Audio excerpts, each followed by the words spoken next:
So, first one, how important is doctrine? The question is, this path or in general?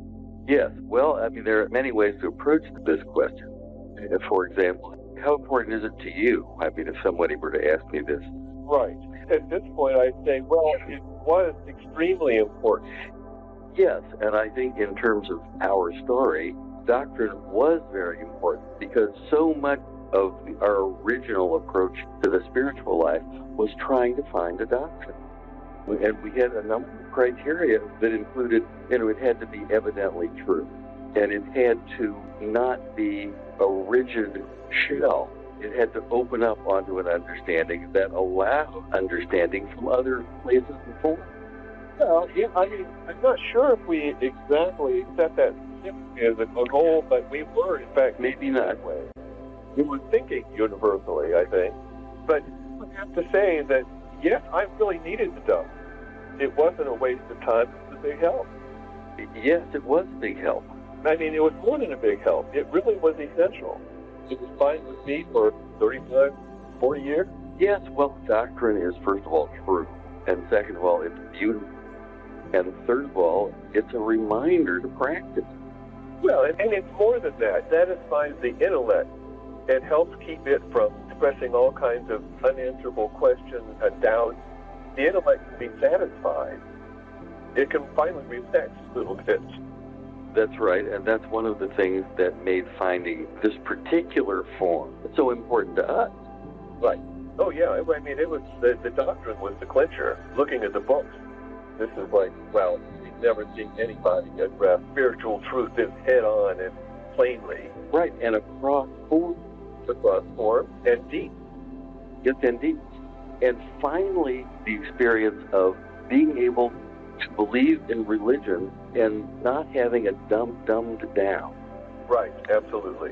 Well, our standards were pretty high by the time we got there, I think. Well, we read a lot, and we tried a lot of things, and we've been in a number of places. Yeah, that's right. So, I mean, it had to be special, and it was. So, there's a whole lot.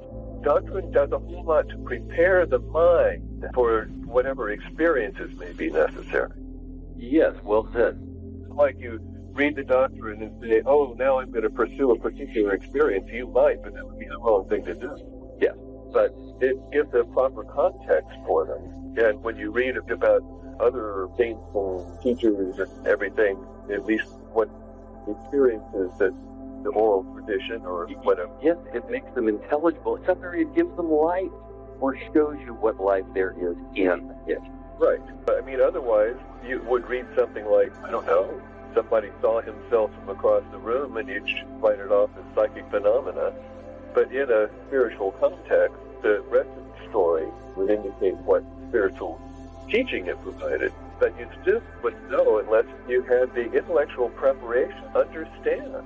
Yes, and to the degree that you have questions or intellectual questions, those need to be satisfied by doctrine. The answers of doctrine. I mean, you can find answers by reading other places, but finally you're basically running across doctrine. Right, so doctrine's important. Yeah, I'd say. In this path. Yes, well. There may be some other paths, certainly conform to Zen. Well, yes, and also, put it this way, nobody goes to paradise on doctrine. Right, but the other thing about doctrine is Westerners need it more. That's probably true. At least that's what Guénon had. It certainly applied to us. It applied to us directly. We had more, being Westerners of a scientific bent, we had more empirical. Yeah, so in fact, doctrine was critically important, even though it's not quite so important anymore. Well, no. It's like, how many times do you need to watch the same movie? You know the plot, you remember the lines.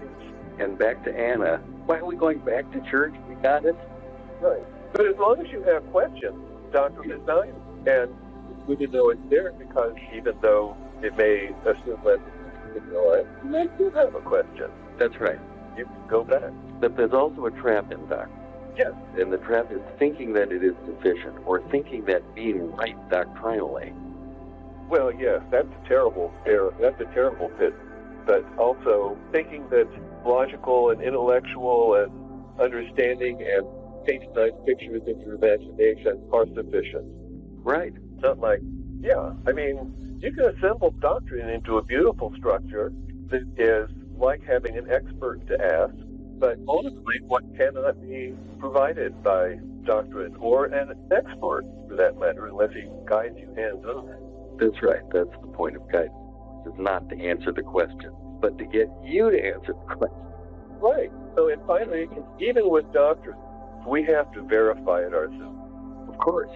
You can't cop out and say, well, Ibn Arabi said. That's right. And that's all too easy, a cop-out and all too common phenomenon when one simply quotes an expert or a saint or sage, but basically you have something you hold in your imagination when you think of that information from the saint or sage, and you're kind of lying. You're acting as if within yourself. How right the words are. Yeah, exactly. Really, you're, without realizing it, plagiarizing. You're assuming it to be your version or your view or your observation or your realization, when in fact all you have are the words. You may have additional insights, but the point is that, well, for one thing, you think it can be communicated in the quote. If you really understood it, then yes. You take experience, but you've just known it in yourself. But you now are touching on something that's much deeper and much more subtle about doctrine and the problem with doctrine. And that is that all language is a problem. Right, but good doctrine is adequate. Good doctrine is adequate, but it's adequate. It's adequate for something. That's right. It isn't its reference. It points to the reference. That's right. All doctrine does is point well, but it doesn't take you there. And that's why there's so many and why they express so differently. Well, yeah. Had we willed, we would have made you all one religion. So lie with one another in good works. That's right. Work, not good doctrine. Good work, which means put it into practice and have some experience. Precisely. All right. What about rights? What does it accomplish? Well, there are a number of ways to answer that question. I think for us, and again, this is in many ways our story here, what we found is an expression of the doctrine in a more assimilable, practical, experiential way. And within that, a sense that this particular set of actions is somehow in sync with a grand harmony. Yes, I mean, it's a participatory right. Correct. Must be participatory. Otherwise, it's just doctrine. Yes, exactly. It's living the doctrine in a symbolic form, in a way that makes it accessible to all levels of yourself. When you go through the Salat, you are living a symbol. Yes, you're participating in the doctrine. Yes, and simply assimilating the meaning. Yes.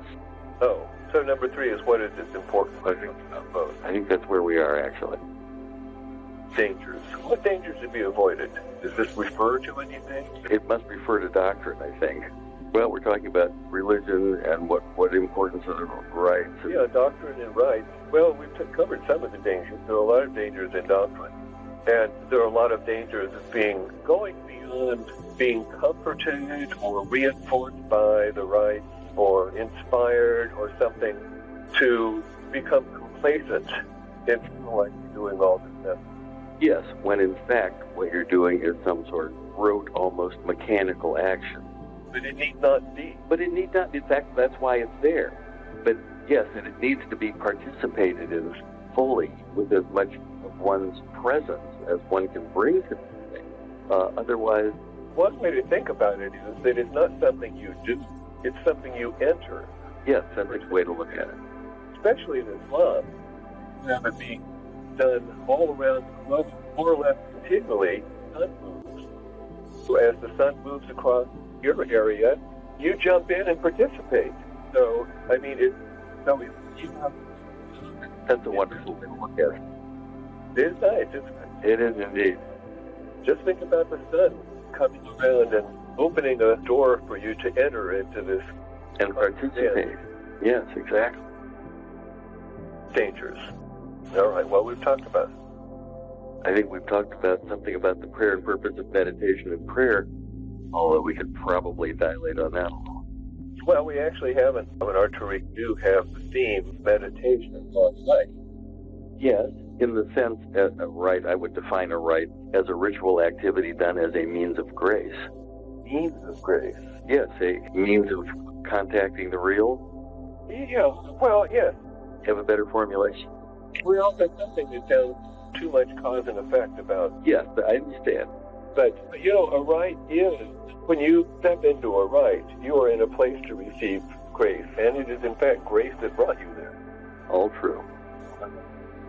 About other rites is that there are rites universal within a religion, and then there are rites that are specific and esoteric schools. Yes, particular and peculiar esoteric schools. But thanks to the doctrine, we can understand those differences. Sure, yeah. And we can appreciate religious forms that we don't participate in because of the doctrine.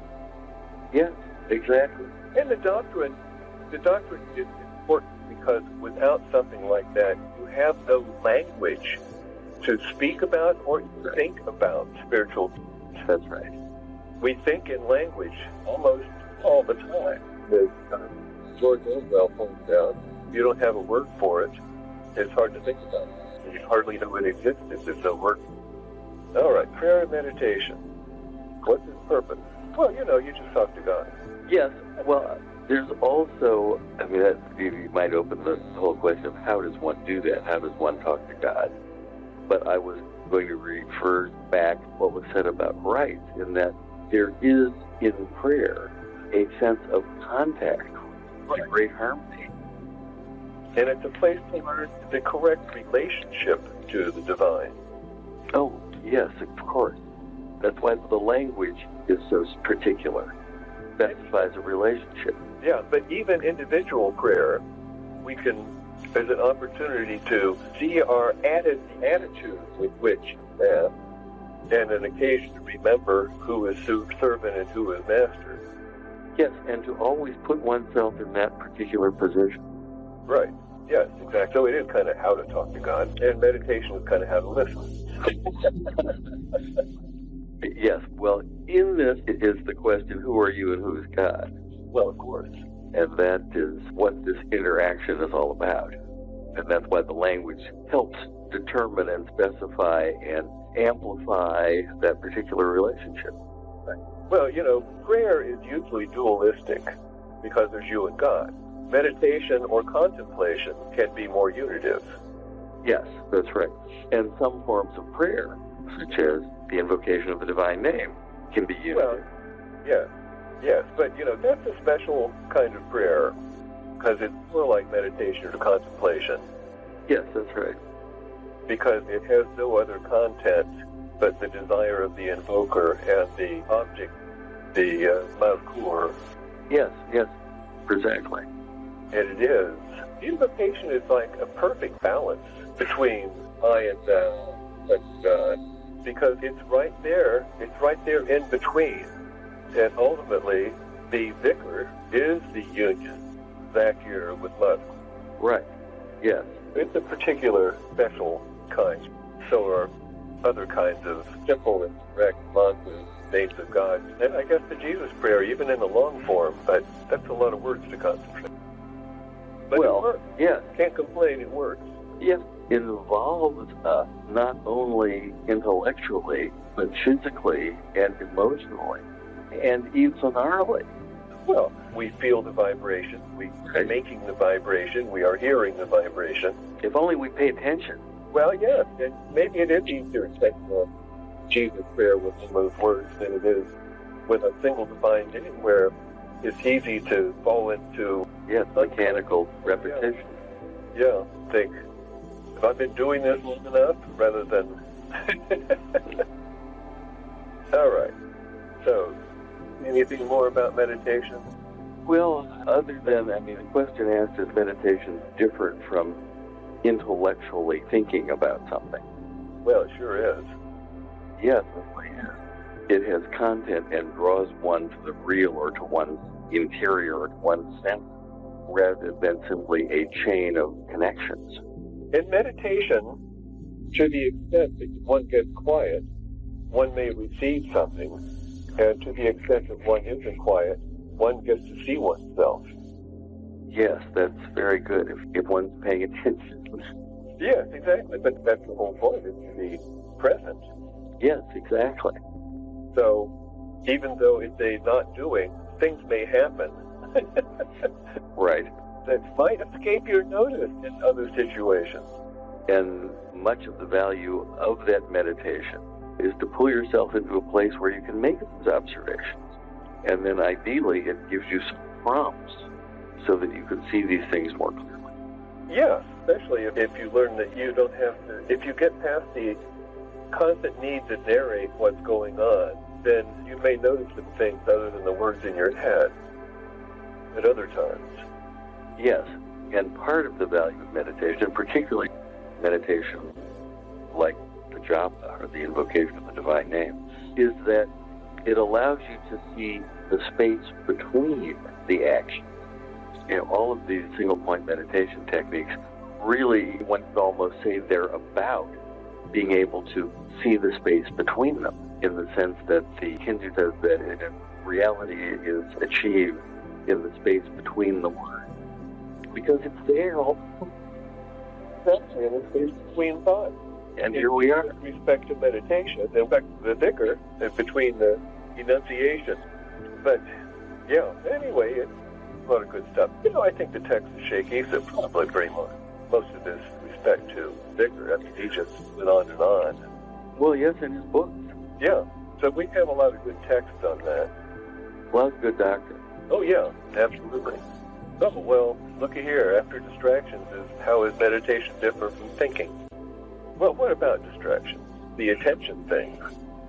Distractions were the one thing Shaky said would never speak. Well, I think he didn't want to speak about much of any kind of psychological phenomenon. That's right, but I remember him once saying to me that he didn't want to talk about distraction because everybody had the same problem. Well, what about distractions? Well, I suspect that one thing you might say about them is that if you can see the distraction is no longer a distraction. Well, that's right. If you can dispassionately put your attention. If you cannot be carried away by it. That's right. That's the thing, is that the distraction is not really a distraction unless you give it your attention. That's right. It's just a phenomenon. Just another thing. You know, because there are lots of things that happen in our environment that we supposedly don't. And you think a loud motorcycle going down the street would be impossible to not notice. But it's not that you're not supposed to notice. But you're supposed to, you know, accept that it's there. Don't live in an environment free of changes and disturbances, internally or externally. That's right. It's there. Recognize that it's there. And not be carried into distraction, or for that matter, anger, that it's disturbing your state. Neither embrace nor oppose the thing you call distraction, and it won't be one. I mean, it may make it hard to concentrate if it's intense, but so does perhaps not having your coffee in the morning. Yes, and that, in many ways, goes back to the value of some of the prayer, in which it's specifically designed, one might say, to pull you away from the distraction by giving you something worthy of not being distracted from. Right. Well, and honestly, it's a practice like the dhikr is, in fact, a kind of weight training of the attention, resistance training, because the distraction is equivalent to resistance. You have to pull your attention back, and also the fatigue of the attention muscle. And you have to do more reps. Yeah, exactly. And you don't have to worry about the weight because there's nothing weight to the device. Wish I'd said that.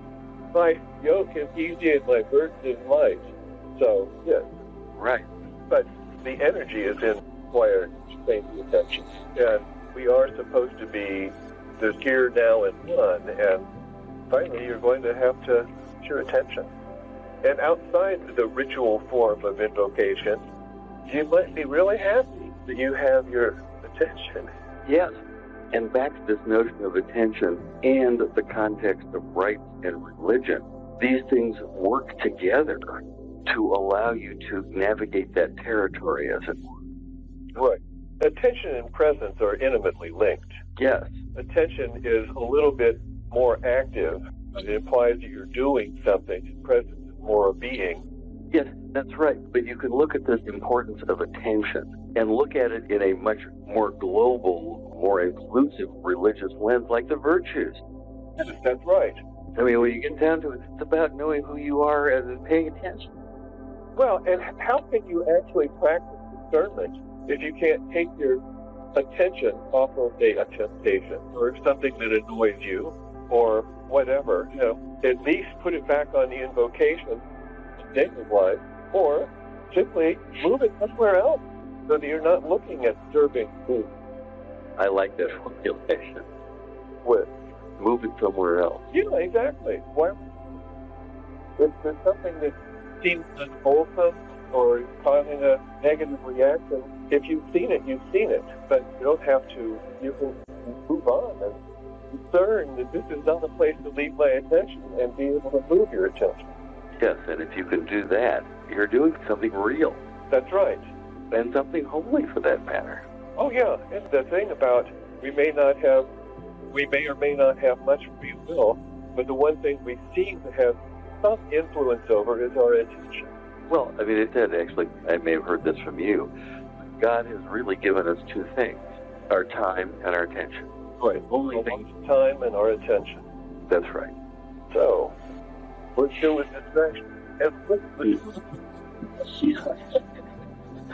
Precisely. All right. How is meditation different from thinking? Well, I think we've covered some of that. We have, but meditation has no goal. That's a good thing to add. Yes, meditation has no goal. And it doesn't lead from point A to point B. It may you may find yourself at different points, but you're thinking about something in meditation. Yes, that's right. That's right. But meditation is almost less thinking about. It's not about anything. Right, exactly. If thinking occurs, it's just another phenomenon. Right. And you can treat it the way you might a slight distraction, or you might see it more clearly and learn something about your not and what it's doing, and what it likes to do and what it doesn't like to do. Right, exactly. And hence that's also part of the value of prayer. Well, that's true too, because it involves will, and you get to find out what your not likes and doesn't like in that sense. Right, and brings you tools, a stand or a relationship or a context in which these things can open up and be meaningful. I mean, really meaningful. Meaningful to you, to the one who is doing it. Honestly, if you haven't really tried to study the forms of resistance, your resistance to the good, your resistance to the prayer, your resistance to 10 minutes of invocation, and all of the various forms your resistance can take. Right. And a lot of those forms of resistance get expressed in thought, which you can observe, but you don't have to give it any authority. Yes, that's right. You can just observe. We have all kinds of thoughts, and we don't know where they come from, but if we notice a recurrent thought, we know that it corresponds to something that sort of lives with us. Yes, some aspect of our soul that we could learn something about, because we're always being presented with this particular feature. Exactly. And in a sense, God is saying, hey, look at this. Hey, look at this. Yes, that's a good way to describe it. God isn't saying, believe it. No. God is saying, look at this. Yeah. He's put it right there in front of you. You ought to at least notice it. Yes, maybe there's something you should do with it. Yeah, exactly. Maybe you're supposed to see it more clearly. Right, and when you do see it more clearly, it may open up onto something more profound, or it may disappear. Exactly. You may discover just how unused it is. No longer give it any life. Well, yes, how many things and how many times have we said to ourselves, boy, I was all wound up about, caught up in, really concerned about that thing. Right. I really was. I was really caught up in that thing, whatever it was. Exactly. And let that be the model. Well, yes, and why did I let that thing claim to be me? Essential question. Why did I give it authority to say I? And how can I not do that again? Well, Be that more dispassionate. And as we were saying a minute ago, often once you see it clearly, the problem goes away. Exactly. Oh, that's what it is, never mind. Yeah, always one of those. Precisely. All right, so how do you keep it fresh? Remember that it's always new. Yes, and that it's always present. Right. And by being always present, it's always available. Yes, that's true, but there are a lot of things that are readily available that you kind of take for granted and don't think about until the next time that, you think you need it. Okay. But I think the important thing is to realize that reality is in the present moment, which is always a new one, a new moment. And you can't assume that it's going to be the same old thing, because the instant before, you didn't know what was in the future, so why in the current moment do you not realize that the unknown was just exposed to you, instant by instant? And continues to be exposed. It continues constantly. We think we know what's happening, but we don't know what's going to happen the next second. So we only know the past, and that's a little iffy. Right. And so the future, obviously. Yeah, in the future, since every moment was the future, why do we think we know what's in it? We just say, oh, there it is again, rather than being present to see if there's anything different. Yes, the future, much as the past, is an illusion. It's been said that the ego, the separate self, lives in the past and in the future, not in the present moment. What did Shakita say, that traveling through a museum? Oh, yes. The ego is like a trip through a museum. We are pulled as by an invisible cord. That's right. Yes, that's in Man in the Universe, I believe. Yes, exactly. Good description. Yeah, I mean, it's the fact that he said museum rather than museum. Right, exactly. It's past. And that's what our memories are. Right. So, but that notion of newness, God recreates the universe or the world in every instant. Yes. And every moment came as knowledge. What is it? It's an opportunity to know oneself or the self. Yeah, exactly. In other words, here I am in an instant, in my complacency with it, or my being bored with it, or whatever. What opportunity am I missing? Do I think I've seen all there is to see? Hey, how about this minute? Yes, and I mean, one hears the same thing from many different points of view. I mean, from different religions, about the world is being reborn every moment. As Eckhart said, the Father is giving birth to the Son at every moment. That's right. In the ground of the soul, Pinky said, but it'd be nice to notice it, wouldn't it? Yes, and that goes back to rites and meditation and the question how to keep it fresh. We know it can become mechanical, can become a distraction, I suppose. And there are many tools and techniques for that. And one needs to find the ones that work for oneself and continue the search for others. Right. And those are the kinds of opportunities we may miss in every moment. Yes, I guess I wanted those opportunities because that's what we're looking for. And the doctrine of the freshness of creation at every instant is very instructive because it tells us that it's always fresh. The real question is, much as that we ask the question, remember when we were children, how full of wonder we were, everything was? And why do we not have it now if reality has changed a lot? Why don't we have it now? Because it's changing. Yes, that's right. We've forgotten. Exactly. It's because we do not see it as new anymore. But if you remember what it was like, or you can watch children, how they experience everything as new. We're in the same world as they are. Yes, and that newness is reminiscent of the words of Jesus. And he couldn't be more emphatic about, surely you will never see the kingdom of heaven unless you change and become as little children. Could it be more explicit? Well, maybe it could, but it doesn't need to be. And how do little children see things? Without concepts. They're not, everything isn't nouned and labeled. Exactly. In other words, we don't immediately recognize it as something from the past. That's so right. We are not filtering, the children are filtering present through net of the past. Very good. That's Yeah. exactly right. Well said. And it's the past that tells us all about old stuff. Doesn't know about anything else. Doesn't know about anything else. And so there's also a certain connection with the notion of unknowing, of nothing. It's a kind of arrogance to believe that we instantly know the full meaning of everything that's happening. Yes, of course. It's like, oh, well, I know that. It's like when you hear a spiritual teacher tell a teaching story that you've heard before. And you say, yeah, I've heard that. But the story contains the opportunity to revisit, to once again contact the reality behind it. But it's so easy to say, to sort of, so, yeah, I already got it. Yes, this is, as you say, interpreting the present in light of the past. Through the past. Exactly, which is what little children don't do, and what we need to stop doing. We need to become like little children. Don't think we know so much. Or surely we will never see the kingdom of heaven. That's right. You could say that the whole spiritual path is undoing the things that have sort of ossified us as childhood. Or, as you said in the title of a classic medieval work, unknowing. Yes, unknowing. In other words, it's like, what do we actually know apart from experience?